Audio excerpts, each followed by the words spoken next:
Ladies and gentlemen, the President of the United States and the Chancellor of the Federal Republic of Germany.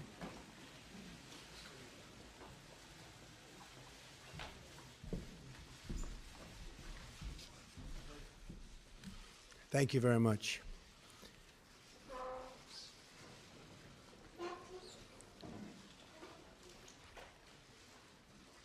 Chancellor Merkel, it is a great honor to welcome you to the People's House, the White House.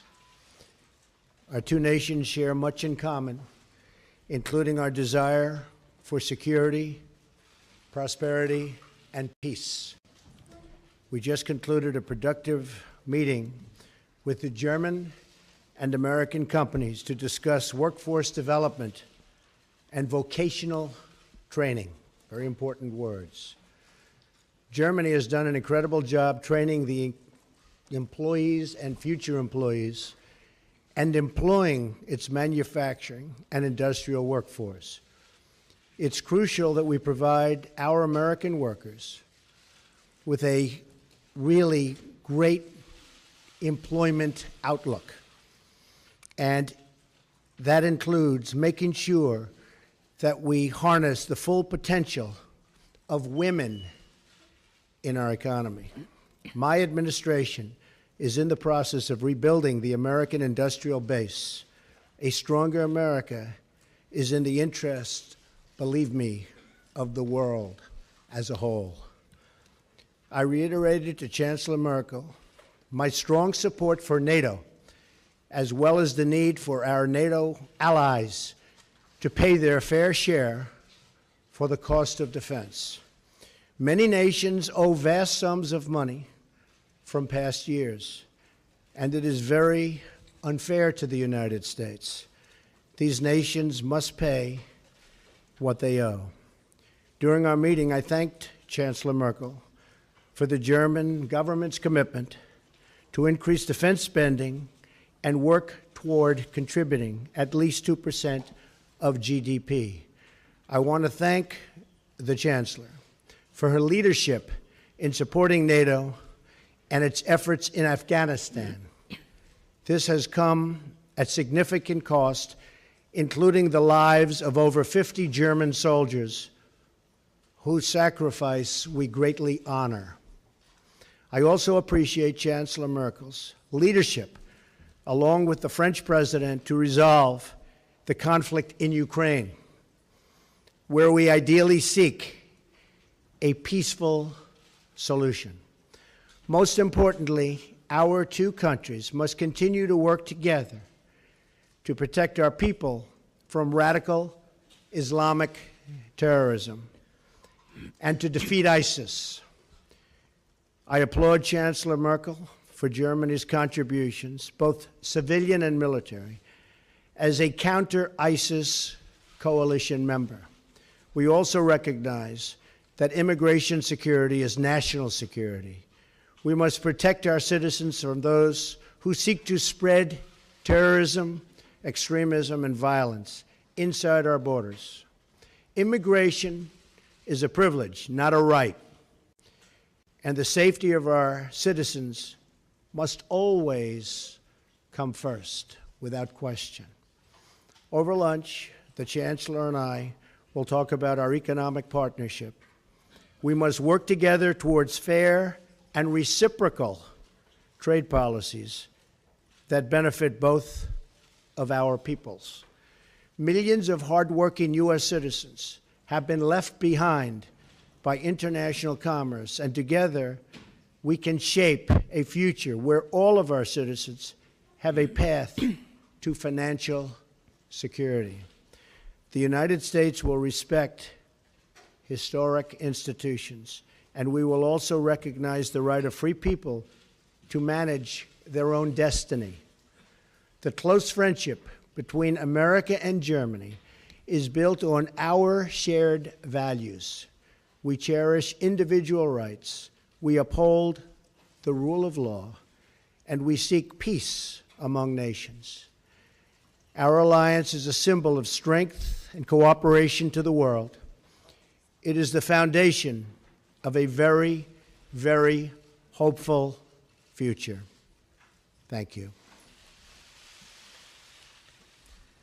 Sehr geehrter Herr Mr. President, ladies and gentlemen, it is a great pleasure and privilege to be here today in the White House together with President Donald Trump and have a first personal one-on-one meeting and an exchange of views. In the period leading up to this visit, I've always said it's much, much better to talk to one another and not about one another, and I think our conversation proved this. We talked about the international situation. We talked about also apprenticeship programs when we met with CEOs and apprentices around a round table. As regards the shared interests that we have, let me look back into the past. We, the Germans, owe a lot to the United States of America, particularly as regards the economic rise of Germany. This was primarily due to the help through the Marshall Plan. We were also able to regain German unity after decades of the United States standing up for this together with other allies and standing by our side during the period of the Cold War. And we are very gratified to know that today we can live in peace and freedom as a unified country due to that. So I was gratified to know that the President underlined how important he thinks NATO is. NATO is of prime importance for us, and it was not without very good reason that we said during our summit meeting in Wales that also Germany needs to increase its expenditure.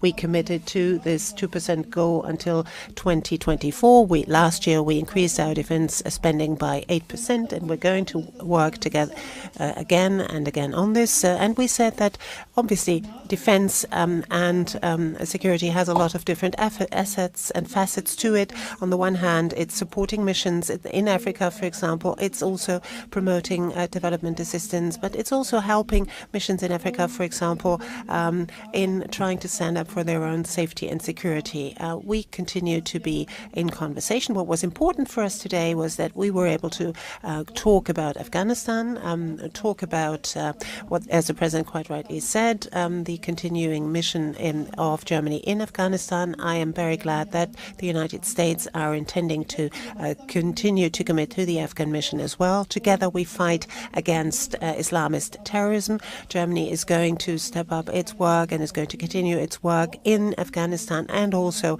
in Syria. We're going to monitor the situation there very closely. We're going to work on political solutions in Syria, but also in Libya, what we talked about.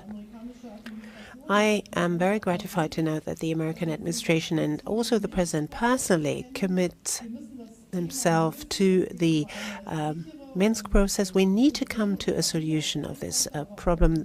There has to be a safe and secure solution for Ukraine, but the relationship with Russia has to be improved as well. Once the situation there on the ground is clarified, Minsk is a good basis, but unfortunately we haven't made yet the headway that we want to, but we are going to work together with our experts in the next few months to come on this issue.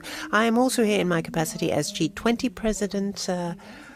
You know that we will be hosting the G20 the G20 summit, this year, and I'm very pleased that the President has committed to attending this summit. We're going to talk at some length over lunch about the issues.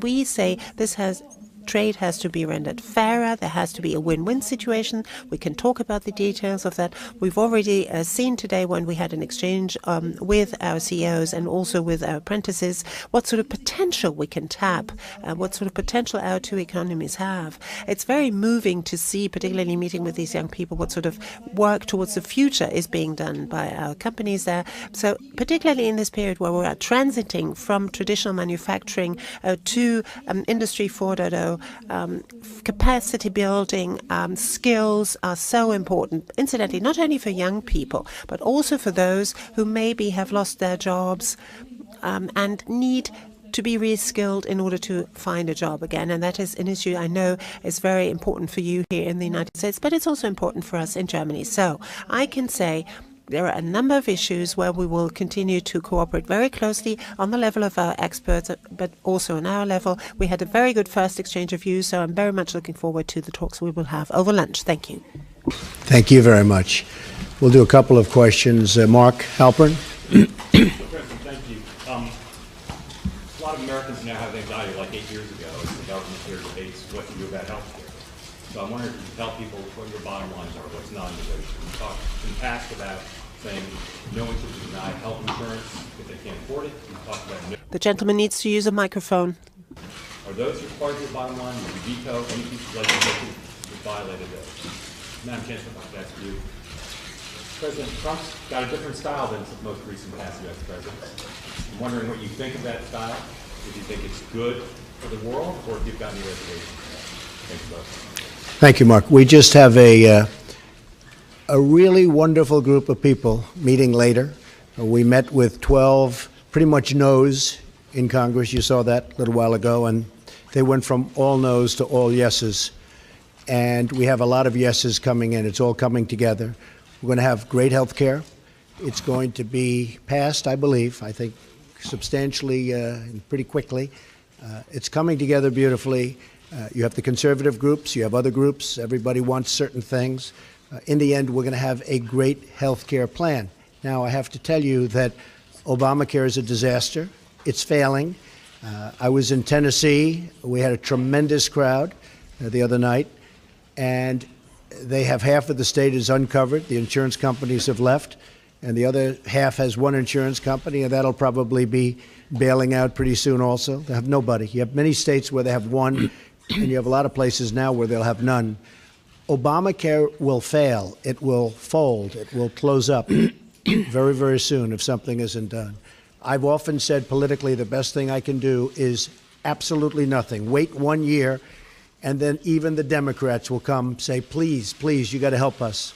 But it's not the right thing to do for the people. We have a great plan. We have a plan that's getting more and more popular with the Republican base, with the conservative base, and with people generally. The press has covered it very inaccurately. People are truly covered well. And I think it's going to be something that's going to be a model to be looked upon. I'll tell you after we're finished.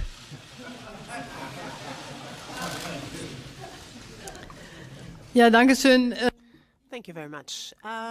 Well, I'm here as Chancellor of the Federal Republic of Germany. I represent German interests. I speak with the President of the United States, who, well, stands up for, as is right, American interests. That is our task, respectively. And I must say that I was very gratified to know the very warm and gracious hospitality with which I've been received here. We held a conversation where we were trying to address also those areas where we disagree, but to try to bring people together, try to show what is our vantage point, what is the American vantage point, and then try to find a compromise which is good for both sides, because we need to be fair with each other. Each and everyone is expecting for his or her leader that something good comes out of it for their own people. For Germany, I can say, well, people are different. People have different abilities, have different characteristics, traits of character, have different origins, have found their way into politics along different pathways, which, well, that is diversity, which is good. Sometimes it's difficult to find compromises, but that's what we've been elected for. If everything just went like that without problem, well, you didn't need politicians to do these jobs. Frau Dunz. Ms. Dunz, please. Christina Dunz from the German press agency. Madam Chancellor, given the experience of the GDR, you are always saying that you are so confident that walls can fall also. For how dangerous do you think this isolationist policy of the U.S. president is, what with the import tariffs that he plans, and also with the fact that he doesn't think the EU doesn't deal with the EU in a very respectful way? And Mr. President, America first, don't you think that this is going to weaken also the European Union? And why are you so scared of diversity in the news and in the media, that you speak so often of fake news, and that things, after all, in the end cannot be proven? For example, the fact that you have been wiretapped by Mr. Obama. Nice, friendly reporter. Well, first of all, I don't believe in an isolationist policy, but I also believe a policy of trade should be a fair policy. And the United States has been treated very, very unfairly by many countries over the years, and that's going to stop. But I'm not an isolationist. I'm a free trader, but I'm also a fair trader. And our free trade has led to a lot of bad things happening. You look at the deficits that we have, and you look at all of the accumulation of debt. We're a very powerful country. We're a very strong country. We'll soon be at a level that we perhaps have never been before. Our military is going to be strengthened. It's been depleted. But I am a trader. I am a fair trader. I am a trader that wants to see good for everybody worldwide. But I am not an isolationist by any stretch of the imagination. So I don't know what newspaper you're reading, but I guess that would be another example of, as you say, fake news. Also ich möchte es einfach mal so. Well, allow me, if I may, to put it in the following terms. We haven't yet had time to talk at a great length about economic issues, but I would say that the success of Germany in the economic area, but also on security and peace, that the success of Germans have always been one where the German success is one side of the coin, and the other side of the coin has been European unity and European integration. That's something of which I'm deeply convinced, and I'm not only saying this back home, I'm saying this here, I'm saying it in the United States and also here in Washington in my talks with the President. Secondly, I believe that globalization ought to be shaped in an open-minded way, but also in a very fair way. Freedom of movement within the European Union, for example, is a very important element of our economic progress, of peace, has been for many, many decades. The European countries for many, many centuries waged wars against each other. We have to protect our external borders because, and there we have to work on the basis of mutual interest with our neighbors. Migration, immigration, integration has to be worked on. Obviously, traffickers have to be stopped, but this has to be done by looking at the refugees as well, giving them opportunities to shape their own lives where they are, help countries who right now are not in an ability to do so, sometimes because they have civil war. I think that's the right way of going about it, and this is obviously what we have an exchange of views about. But my position is the one that I've just set out for you. I might add that we have many plants and factories coming back into the United States. Many jobs are coming back to Michigan, to Ohio, to Pennsylvania, to a lot of places where they were losing jobs. And we will have a different policy, but it's going to be a great policy for not only the United States, but a great policy worldwide. And I look very much forward to it. Kevin Cerulli. Yes, Mr. President, you have received the commentary. What exactly, sir, do you think would unify this Republican Party? And then in terms of trade, what areas of common ground do you think you will be able to have with German governments? And then Chancellor Merkel, what do you anticipate could be a concession points that you would be willing to give to the administration in terms of that negotiation? Well, Kevin, I think we have a very unified Republican Party. After all, we have the presidency, we have the House, we have the Senate, and we're getting along very well, I will tell you. And if you were at the meeting that I just attended, where we took 12 no's or semi-no's, no yeses, and within a short period of time, everybody was very much on board, and a commitment to vote yes. I think we have a very unified party. I think actually more unified than even the election. You see, when they talk about me, I seem to be very popular, at least this week, within the party, because we have our highest numbers, the highest numbers that I've ever had in the party. So I think there's a great unification. Healthcare is a very, very difficult subject. It's a very complex subject, and it's a subject that, you know, goes both ways. You do something for one side and the other side doesn't like it. But it's really something that's come together very well, and I think it's going to be very, very popular, extremely popular. On trade, with Germany, I think we're going to do fantastically well. Right now, I would say that the negotiators for Germany have done a far better job than the negotiators for the United States. But hopefully we can even it out. we don't want victory, we want fairness. All I want is fairness. Germany's done very well in its trade deals with the United States, and I give them credit for it. And I can speak to many other countries. I mean, you look at China, you look at virtually any country that we do business with, it's not exactly what you call good for our workers. I mean, you look at the horrible NAFTA transaction. NAFTA has been a disaster for the United States. It's been a disaster for companies, and in particular, it's been a disaster for the workers. A lot of the companies just moved. But the workers are strewn. It's probably the reason I'm standing here. Maybe number one, that, and maybe the military, building up our military, which we will do, and we will be stronger than ever before, and hopefully not have to use it. But we will be stronger, and perhaps far stronger than ever before. But it's probably the reason I'm here, is when you talk about trade. So I think that we are going to be a very different country. I think we're going to have great values. But in terms of our military, it's going to be much stronger. And our trade deals are going to be good, solid deals, not deals that lead to closing plants and tremendous unemployment. Okay? Thank you. Yes, ma'am.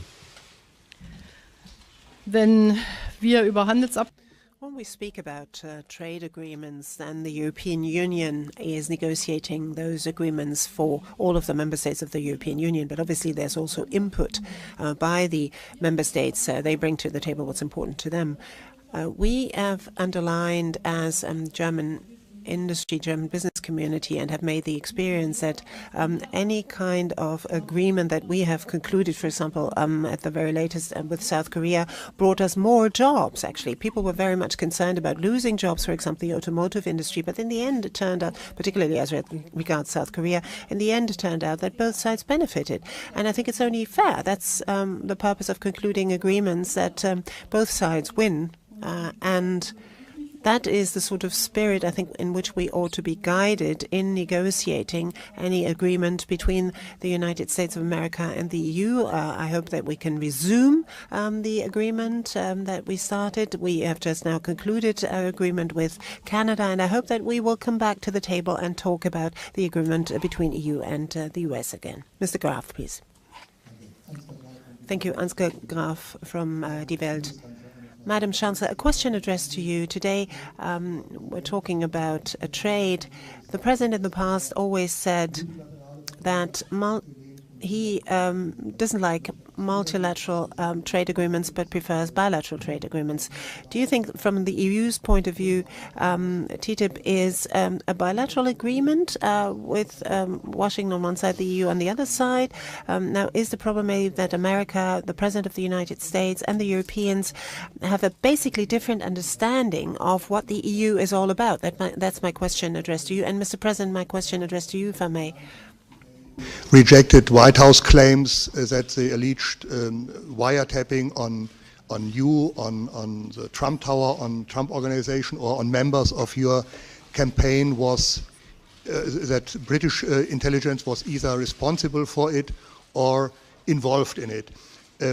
After these claims are rejected, what is your take on that? Are there other suspects, or do you think it was a mistake to blame British intelligence for this? And by the way, my second question, are there from time to time tweets that you regret in hindsight? Very seldom. Very seldom. Very and seldom. you would have, so you never would have Very wished seldom. not to have Probably tweeted wouldn't be here something. right now, but so very seldom. We have a tremendous group of people that listen, and I can get around the media when the media doesn't tell the truth, so I like that.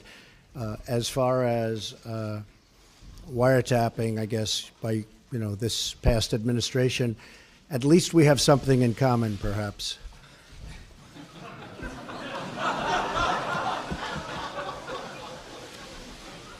And just to finish your question, we said nothing.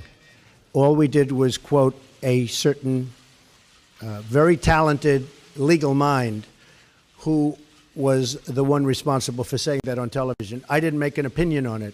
That was a statement made by a very talented lawyer on Fox. And so you shouldn't be talking to me, you should be talking to Fox. Okay? Thank you. Ja, ich glaube, dass der Präsident Well, I believe that the President has clearly set out his philosophy as to what trade agreements have to bring about for the American side as well. I personally don't think that Germany needs to negotiate and not the European Union. We've devolved our competences to the European Union, so the European Union, or rather the Commission, negotiates on behalf of the member states. So that's not going to prevent us from concluding agreements. For me, indeed, this would be then qualify as a bilateral agreement between the EU and the United States if we had it. But the question is, will it be of benefit to both countries or not? And let me be very honest, very candid. A free trade agreement with the United States of America has not always been all that popular in Germany either. There have been less demonstrations against this free trade agreement in the United States than in Europe and also in Germany. So I am very glad to note that apparently the sort of perspective on that has changed a little bit, at least in Germany too. Thank you very much. Great honor. Thank you. Thank you, ma'am.